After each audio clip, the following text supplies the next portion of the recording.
নমস্কার বন্ধুরা, আবার চলে এসেছি একটা নতুন ভিডিও নিয়ে। এটা ছিল বুধবারের ভিডিও।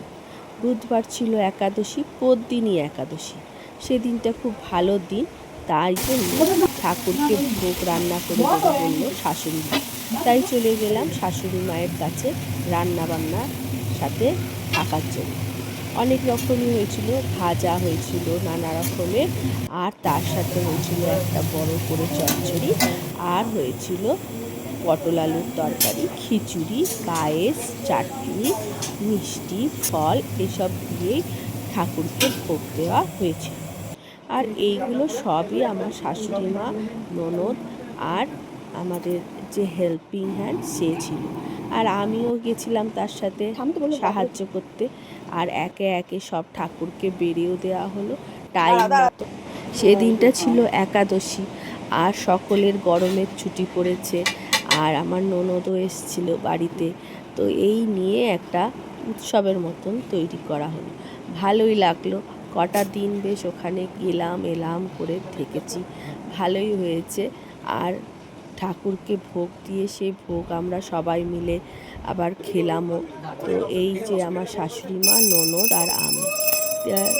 এরপরে আরতি করা হলো, আরতির পরে তারপরে একটা কীর্তন করা হলো ঠাকুরের নাম। এই রকম করে আমার বিয়ের পর থেকে আমি দেখে আসছি, তাই ভালোই লাগে দেখে এই রকম করে ঠাকুরকে ভোগ দিতে। আর বেশ ভালোই লাগলো, আরও কদিন বেশ মজাও করলাম। তারপরে ছুটিতে আর কি আর করব, বাড়ি আবার ফিরে আসলাম, তাই জন্যই তো ভিডিওটা দেওয়া হয়নি।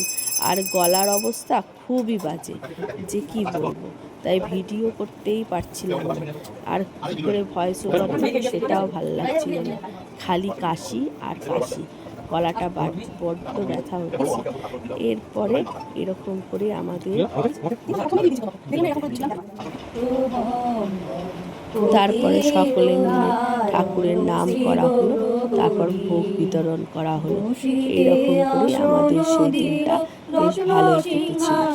তো যাই হোক, আর কি আর বলবো, এরকম করে আমাদের সেই দিনের ব্লগটা করেছিলাম, আর তোমাদেরকে দিতেও দেরি হলো। তা কেমন লাগলো অবশ্যই জানাবে। আর এই রকম করে ঠাকুরের ভোগ দেওয়া আমাদের বেশ ভালোই লেগেছিল।